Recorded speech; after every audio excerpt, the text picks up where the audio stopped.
ये आदरणीय देशमुख स्तर पे ये अच्छी बात है। मैं इनसे इनके भविष्य दीर्घायु हो, अच्छे जीवन जिए, इसकी शुभकामना देता हूँ। और इनको एक मेरा व्यक्तिगत सुझाव है कि आप जीवन में व्यस्त रहें। व्यस्त रहने से आदमी का संतुलन सही रहता है। आदमी कार्य में व्यस्त रहने से आदमी आगे जीवन में मतलब कठिनाई नहीं होती, कोई बीमारी नहीं लगती उसको। इसी शुभकामनाओं के साथ जय हिंद। बहुत बहुत धन्यवाद आदरणीय सर। बहुत सी खट्टी मीठी यादें हमारे दादा रामपाल सिंह जी ने, मोहनलाल जी ने, सर ने भी कुछ बताया, सभी को कुछ सीखने को मिला। आदरणीय हरीश जी, पारिया साहब, ललावत जी, सभी ने कुछ ना कुछ अपने अनुभव, खट्टे मीठे अनुभव, मकवाना जी, देवी सिंह दादा और हम सभी ने कुछ ना कुछ उनके बारे में या उनके भविष्य के बारे में या हमें शुभ चिंतक की तरह ही हम लोगों ने विचार किया। अब क्या है कि उन्होंने वैसे रिटायरमेंट ले लिया है, इसके बाद उनका जीवन जो है वो उनके हिसाब से जीना चाहते होंगे और उनके चेहरे से कभी हम लोगों को नहीं लगा कि वो बहुत समस्याओं में हैं, जबकि समस्याएं उनकी जिंदगी में कम नहीं थी। जैसे मैंने भी सुनी छोटी मोटी जो भी सामने आई। तो देशकर जी के लिए हम यही बोलेंगे कि राजस्व विभाग का कोई भी व्यक्ति, चाहे वो पारिवारिक समस्या हो, व्यक्तिगत समस्या हो, हम सब आपके साथ खड़े हैं। आप कभी अपने आप को अकेला ना समझें। कभी भी किसी की भी आवश्यकता लगे तो आप हमें बिल्कुल याद कीजिएगा। और विभागीय जो उनके डॉक्यूमेंटेशन वाली समस्या है, वो सभी से निवेदन है कि कैसे भी करके उनके डॉक्यूमेंट पूर्ण करवा के हमें उनके घर तक पहुंचाना है, ताकि आगे उन्हें पेंशन संबंधी कोई समस्या ना आए। अब लास्ट में हम बब्बर शेर, क्योंकि हम सब अपने आप को बकरी मानते हैं उनके सामने, तो वो आएंगे और उनका वक्तव्य वहीं पे आके में उनका वक्तव्य सुनेंगे और साझा करेंगे और उनसे कुछ सीखेंगे। दादा देशकर जी, जोरदार ताली से उनका मनोबल बढ़ाएंगे। दादा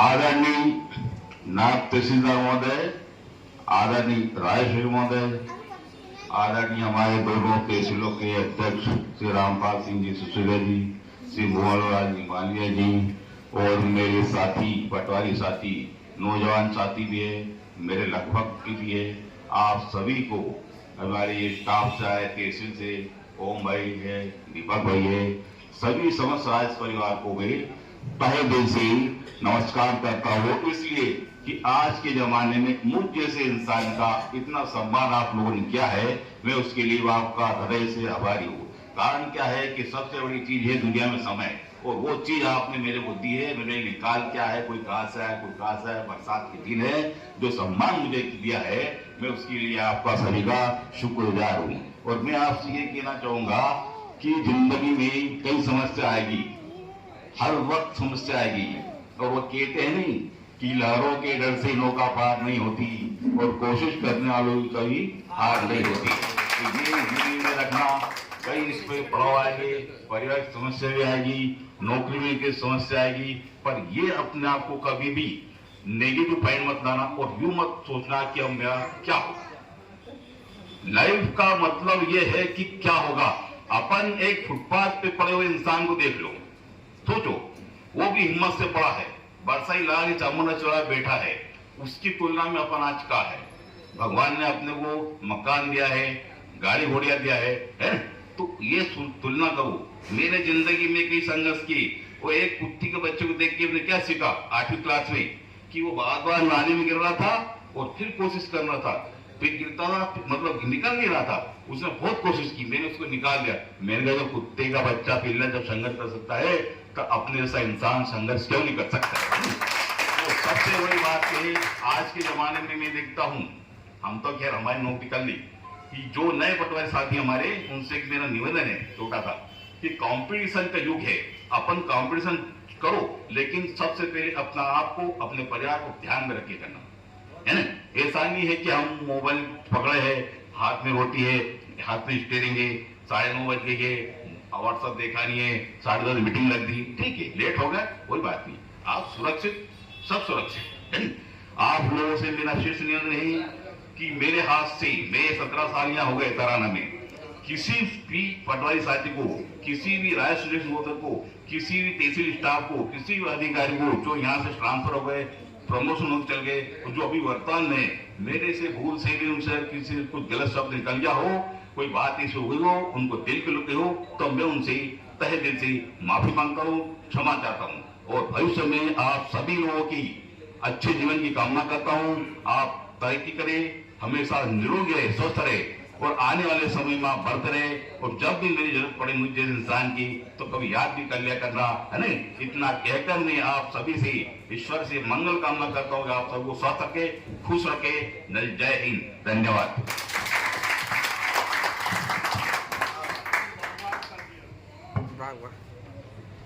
आदरणीय दादा ओजस्वी वक्ता भी हैं, और जो उनके अनुभव है उन्होंने बहुत अच्छे से शेयर कर दिए कम शब्दों में। अब थोड़ा समय खाने में जब तक कुछ अपन थोड़ा बहुत समझ लेते हैं, समय को, दर्शक को टारगेट कर सकते हैं कुछ देर के लिए। वैसे आज थोड़ा सिंसियर माहौल है, और दर्शक वास्तव में आज भावुक दिखा मुझे पहली बार। उसकी आंखों में देखा, मैं थोड़ा आंसू ऐसे लगे, और वो बोला कि यार मैं देशकर जी से बहुत प्रभावित हुआ, पर मुझे लगा कि ये बेरची से ज्यादा प्रभावित हुआ। देशकर जी से तो हुआ है, पर बेरची से कुछ ज्यादा हुआ।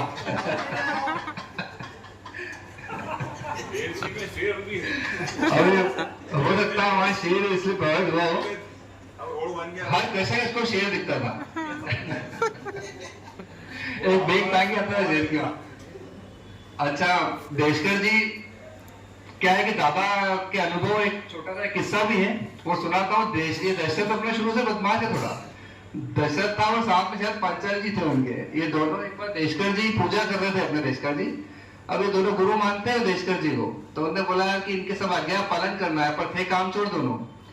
देशकर जी पूजा पाठ कर रहे थे, उनका नियम था कि अगर पूजा के पट्टे पे बैठ गया तो उठूंगा नहीं। अब पट्टे पे जैसे ही बैठे, फिर इनको याद आया कि तुलसी नहीं है मेरे पास, और तुलसी की आवश्यकता है, तो दशरथ को याद किया। अब दशरथ जी को बोला कि तू बेटा तुलसी का पौधा लेके आ बाहर से, कहीं से भी जा। अब दशरथ बाहर तो गया, पर इसके मन में ये था कि तुलसी के पौधे से कैसे बचा जाए कि मैं ढूंढूं और टाइम पास करूं। वैसे आदत तो अभी भी है दशरथ की वैसी। अब दशरथ ने ढूंढा, थोड़ी देर सोया, इधर उधर टाइम पास किया, और आया, बोले सर मैं जानता नहीं हूँ तुलसी का पौधा कैसा होता है, इसलिए ला नहीं पाया, माफी चाहता हूँ। और भोला बन गए मिश्री जी बिल्कुल ये, और हाथ जोड़ लिए छोटे थे। अब पांचाल जी को बोला तो ये भी इनसे कम नहीं थे। अब ये भी गए, थोड़ी देर ढूंढ के आए, और बोला क्या करे बहाना, ये भी गए और दूसरा पौधा उठा लाए। तो दादा ये बोले बेटा ये तुलसी थोड़ी है। बोला सर हम दोनों जानते ही नहीं, अब क्या करें। अब देशकर जी क्या है, बब्बर शेर है, वो कोई तुम्हारे जैसे छोटे मोटे बकरी नहीं है। तो उनने दिमाग लगाया, बोले एक काम करो, मैं जानता हूँ पौधे को, तुम दोनों इस पट्टी सहित उठा के मुझे ले चलो, और जहाँ मिलेगा वहां तक लेके चलो। बोले मैं बोल लाऊंगा। इस तरह देशकर जी खुद उनको उठा के ले गए, दोनों उठा के ले गए गधे से। तो ऐसे देशकर जी का अनुभव ऐसे ही नहीं आया था, हमको सफेद हुआ, इस तरह से अनुभव हुआ था। ये खाली एक कहानी थी, ऐसा कोई था नहीं कुछ भी। दशरथ ने एक बार उसके मम्मी पापा को भी धन्यवाद बोल रहा था। एक बार मैंने सुना था, बोले यार मम्मी पापा बहुत बहुत धन्यवाद। तो बोले क्या हुआ बेटा, 25-30 साल की उम्र में धन्यवाद दे रहा है। तो बोले मैं तो, आप अच्छा हो गया आपने किसी मंत्री की सीढ़ी पे मेरे को बिठा के नहीं आए और घर आ गया। बोले मैं डिजर्व तो वही करता था, पर फिर भी आप मुझे घर में लगा आपने। तो इस तरह का दशरथ बोला भी अपना। अब खाने का पूछ लीजिए कितना समय है, नहीं तो फिर अपन उधर चलते हैं। और कोई साथी जो आना चाहे और कोई विचार साझा करना चाहे, कोई शेर व शायरी चुटकुला। अनिल पाटीदार जी वो आए। हाँ, रामपाल दादा का जवाब आया तो एक थोड़ी छोटी सी मजाक कर लेते उनसे भी।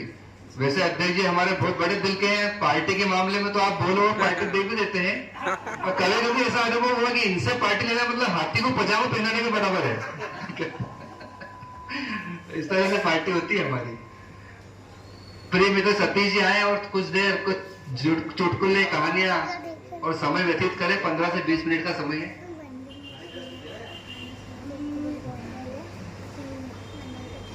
सतीश जी एक बात पूछना चाहूंगा, हेल्थ तो आपने बहुत अच्छी बना रखी है शेर जैसी, पर ये आवाज चींटी जैसी क्यों है? ये भी एक राज है मेरे भाई, हर किसी को नहीं बताने का।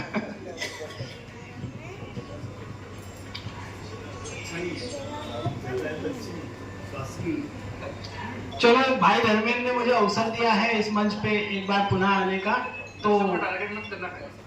नहीं मुझे टारगेट करना नहीं आता भाई। मैं आप ही सभी को इस महफिल में इन्वॉल्व करना चाहता हूँ और हम जब भी कभी क्लासरूम में बोर होते थे बचपन में तो एक ही